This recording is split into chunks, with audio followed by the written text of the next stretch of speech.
บ่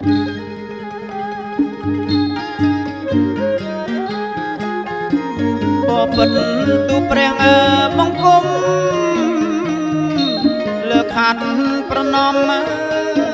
នឹកគុណមេត្តាបិតា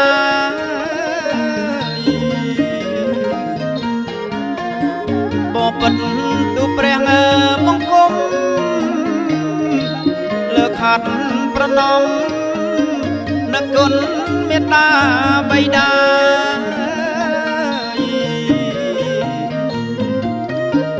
នឹកដល់គុណគ្រូបាចាគុណញាតិតែកាគុណបុព្វការី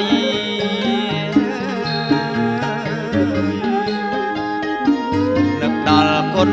រតនត្រ័យទាំងអង្គបារមីលោកនៅថែរក្សា